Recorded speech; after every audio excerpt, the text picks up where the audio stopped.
Let's take a quick look at Dawnstar.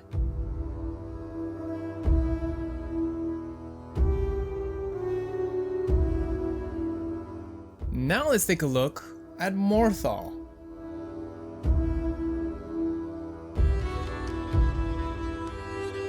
Why is it that out of all the big cities in Skyrim, I don't have any memories of these two? I found them to be very boring, even if their quests were actually pretty good. So let's make the cities good. So I want you guys to sit down, relax, get some snacks, and enjoy this video.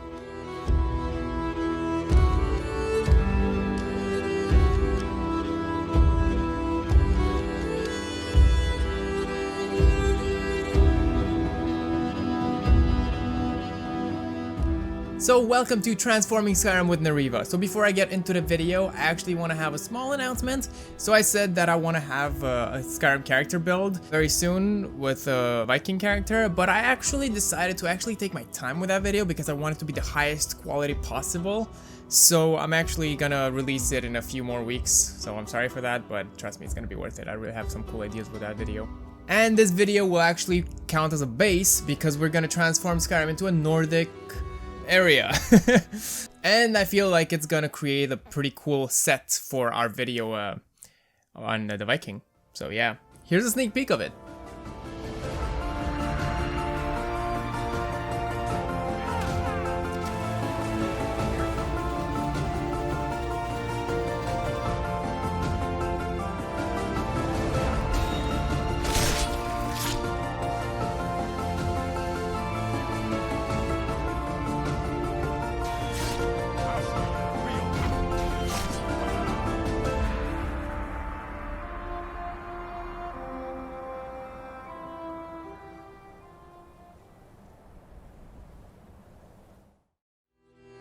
Going into the video today, Dawnstar and Morthal are boring.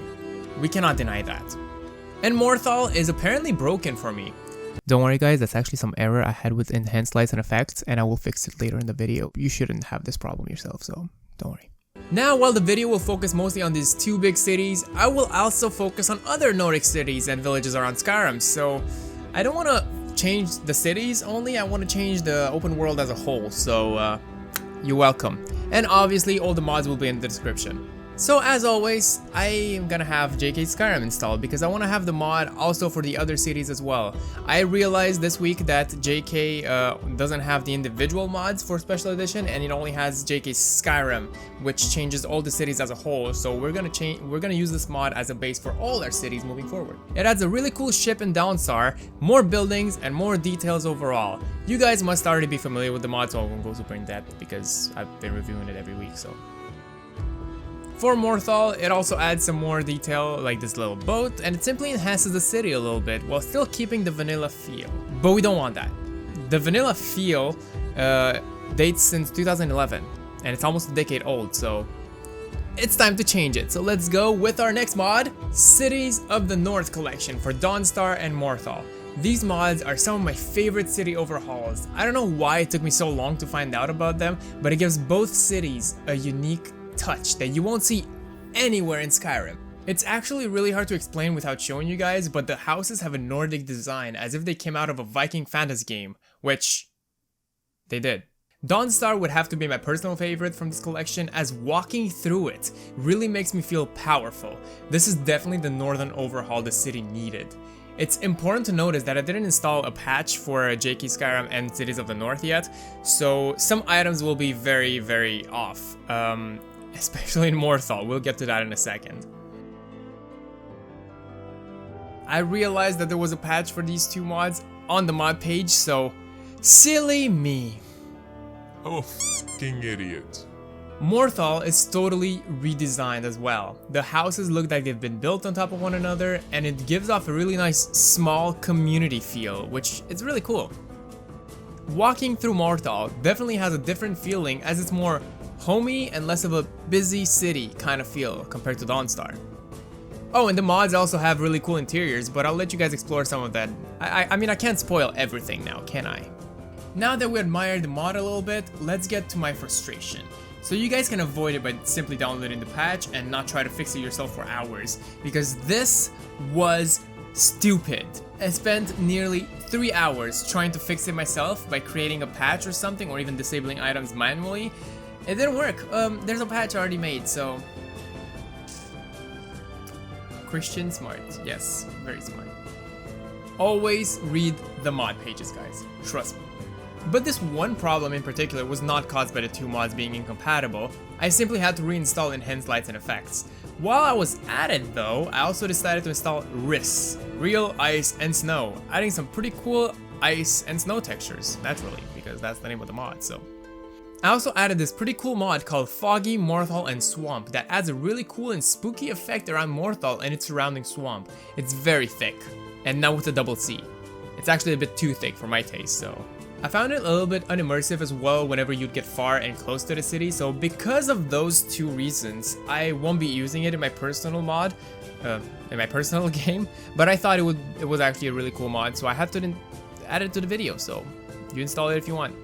In terms of textures, I also thought the rocks could use a little work, so I installed vivid landscapes that make the mountains and the roofs and the wood and stuff in both cities look more rough and realistic. It gives off a dirtier, colder feel, which I really like as well. I also have medieval lanterns of Skyrim that add a variety of lantern textures to the game. They're also animated, which make the game look windy, so that's cool. Now let's take a break from the mods and take a look at this random encounter I found in game. I don't know why. I don't want to know why. Let's just move on with the video. What the hell, Skyrim? On top of everything, I also installed the Great City Collection as well as a patch for it, working with JKs, because I learned my lesson. I did. And as a final touch to Dawnstar in particular, I added Viking style ship sails.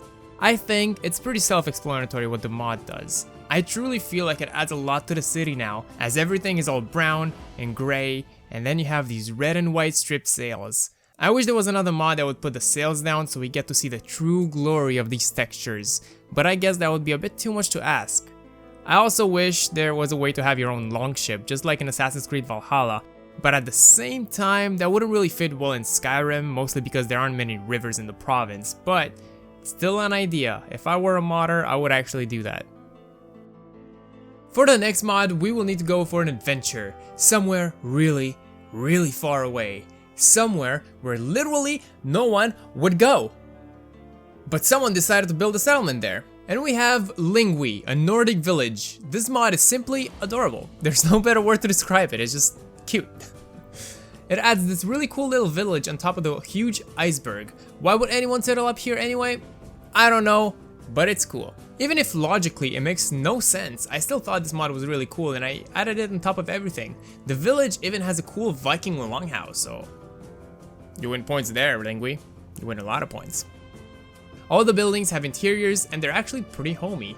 A nice place to warm up after you're done climbing a f***ing iceberg. I also thought that it was cool how the characters worship the statue in the middle of the city, so I decided to join in, but I think my character's stupid or something, because he's facing the wrong way. Another village addition would be Viking Towns of Skyrim. This adds 2 small villages and a tavern area in your Skyrim. They're honestly pretty basic and small, but they look unique, so that's what made me download them. Plus, you get to parkour on top of these buildings on this one village, so that's cool. I had a lot of fun with that. I also installed Nordic runestones. This mod adds these cool looking runestones around Skyrim. Now this mod doesn't focus on our Nordic cities per se, but they're added all around the open world and add a really cool Nordic detail while exploring. And now you might be wondering, But Christian, what do they even do anyway? get this.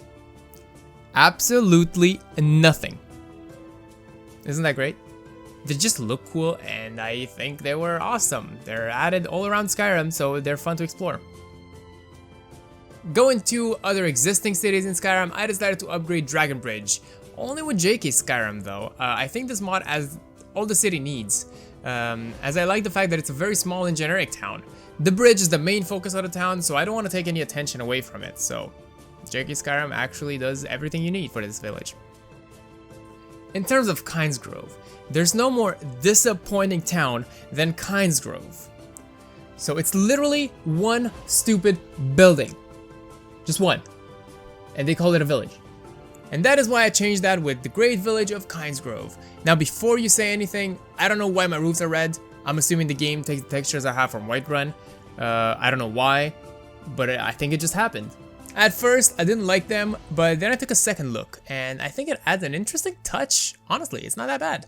If I wanted to go full realistic, I would definitely disable it, but since Skyrim is a fantasy game, I'll keep it. I just think it's cool. It also makes it more unique, so I realize that the roofs are not the main point of the mod. Actually, they're not part of the mod anyway, but I just had to mention it. So let's go to the actual mod now. There are multiple buildings now, so that's cool. There's a longhouse and multiple farms, and that is the village I was promised. I cannot wait to play through the main story again so I can experience the dragon fight in Kynesgrove, so that would be cool. I also have 2K Nordic tent retexture because I noticed there were some tents in the village and I thought, why not? Just why not? Shorestone is also another disappointing mining village in Skyrim, so I thought that could easily be improved with the great town of Shorestone. It was meant to be a small community of miners that settled down in this part of Skyrim, and it's technically normal for them to have the small generic vanilla village, but I thought it would be nice to give them a present. I mean, it was Christmas like 2-3 weeks ago, so late Christmas, happy late Christmas, Shorestone. Here you go. I gave you a village. My favorite thing about this mod was actually climbing the mountain to get to this actual castle area, so that was really cool. You actually had to climb some steps, and it was more challenging actually to find the steps than the 7,000 steps of the Throne of the World, so that was fun. So now we can just take a moment to look at what we've done. I personally love what we did with Dawnstar and Morthal. I think they're really cool, and I cannot wait to use them in my next video, which is going to be the Viking character build. I realize I keep hyping it up and whatever, but I think I'm really excited to make that video, so I cannot wait. But before finishing this video up, I actually have a bonus, a mod. Bonus mod, everybody. Bonus mod. Woo, yeah, bonus mod. Ooh, ooh, ooh, bonus mod. So for the bonus mod of today's video, we have Nordic carving wall baskets. Haven't you ever wanted to have some Nordic things on your walls and other walls of other buildings? Well, now you have them. You're welcome. I thought this mod was actually really cool, so I just wanted to share it. It's not really focusing on Dawnstar or Morthal or any other cities in particular. They basically just had these cool decoration pieces all around Skyrim, so I thought they were really cool. They're both in the interiors and exteriors of towns, so hey, I just thought this was really cool and I couldn't like implement it otherwise into the video, so we got bonus mod now. Overall, this was probably the biggest overhaul video I've made, and it took a lot of time and a lot of work, so I'd appreciate if you left some love and subscribed. If you're not already, that is. If you are already subscribed, do not unsubscribe and subscribe again. You're doing good already. Thank you. So, and again, before you go away, I have the mandatory comment shout out. So for today's So for today's comment shout out, we have Sean Paul saying, Nariva, it's been a great year. Me. Boy.